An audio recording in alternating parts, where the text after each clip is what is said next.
Last week, Democrats tried to turn the military against President Trump by telling the troops, be ready to defy him.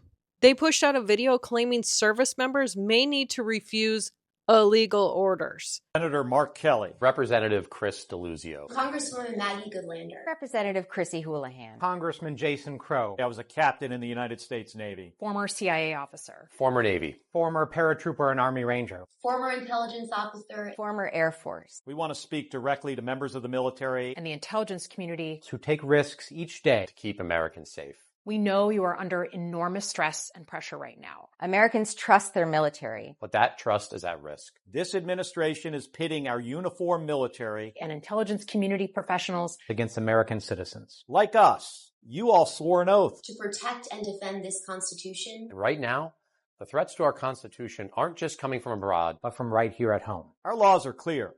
You can refuse illegal orders.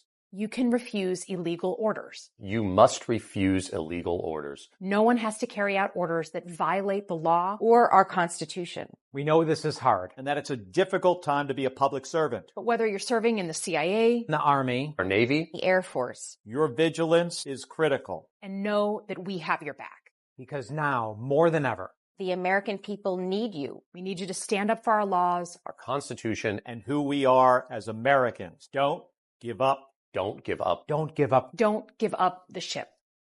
And this wasn't random activists.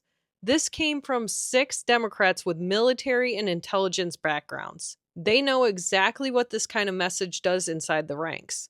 They understand the chain of command. They understand morale. They know you do not push a message like this in active duty troops unless something real is going on. And again, nothing was.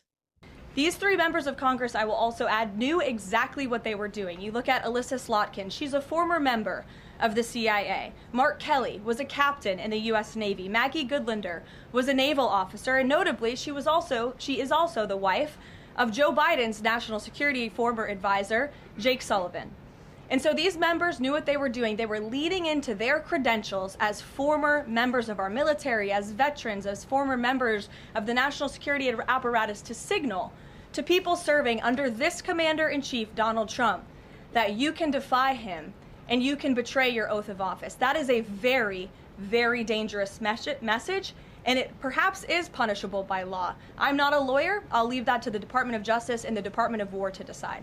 When Trump saw the video, he responded the only way Trump responds, by calling it out immediately. He labeled them the seditious 6, called the message treasonous, and reminded everyone that undermining the chain of command is one of the most serious offenses in military law. He made it clear that this was not an oversight, it was an attack on the commander-in-chief. And instead of owning up to what they did, they tried to spin it as if Trump was the one being extreme. They pointed to a meme he reposted, the one about hanging references, and they used it to stir outrage and act like he was calling for violence. But here's what the media is not going to say. Trump didn't endorse violence. He explained the history.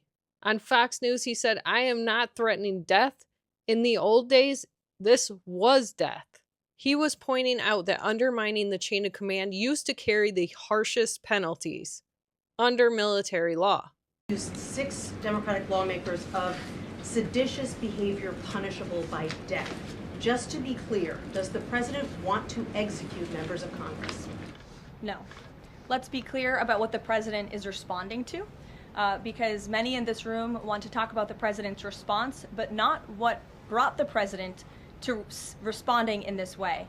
You have sitting members of the United States Congress who conspired together to orchestrate a video message to members of the United States military, to active duty service members, to members of the national security apparatus, encouraging them to defy the president's lawful orders.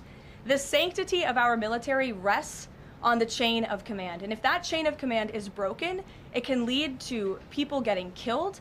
It can lead to chaos. And that's what these members of Congress who swore an oath to abide by the Constitution are essentially encouraging. We have 1.3 active duty service members in this country. And if they hear this radical message from sitting members of Congress, That could inspire chaos, and it could incite violence, and it certainly could disrupt the chain of command. And Democrats twisted that into something it's not, because it let them dodge the real issue. And he reposted the memes with the hanging references and then added his own truths, including that "in the olden days" line. And that's what lit up the media.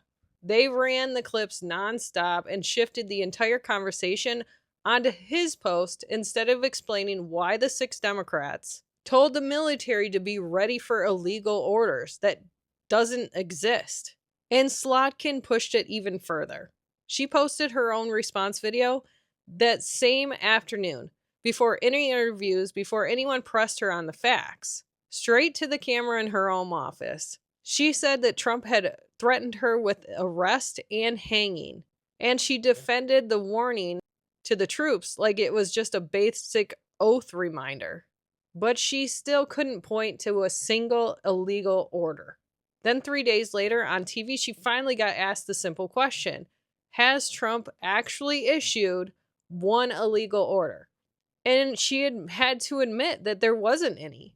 Do you believe President Trump has issued any illegal orders? To my knowledge, I am not aware of things that are illegal, but certainly there are some legal gymnastics that are going on. So after all of that, she still had nothing. And that right there tells you what this was.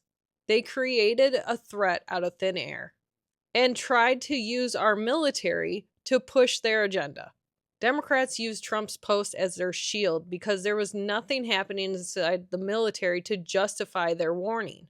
The repost wasn't the problem. Their message to our troops was, and it sounds a whole lot like mutiny. Then Secretary of Defense Pete Hegseth got involved and launched a review. And that's where Senator Mark Kelly comes back into the picture. He's the only one they still have authority over because he's a retired Navy captain. The others aren't under military law anymore. They cited the laws that apply to retired officers, the one dealing with sedition, mutiny, and interference with morale. If the review finds a violation, recall to active duty for court-martial is absolutely on the table. The military also reminded everyone of the standard. Orders are presumed lawful unless there is real evidence otherwise. And the Democrats, they had no evidence. They skipped every responsible channel, committees, briefings, oversights, and instead they went straight to a public warning aimed directly at our troops. There was no illegal order, no misuse of the military, no crisis inside the Pentagon. Nothing happened that justified telling service members to prepare to defy the President of the United States. Mark Kelly and the others know exactly what their words will do to the inside ranks. They know the authority they still hold. And they know why the Pentagon had to respond. This isn't about silencing critics. It's about protecting the chain of command from being dragged into partisan politics. And that's the truth. No drama, no spin, just exactly what happened and why it mattered. That's it for today, folks. Like, subscribe, and share. It really does help the channel grow. And remember to stay strong, and as always, keep fighting the good fight. We'll see you next time.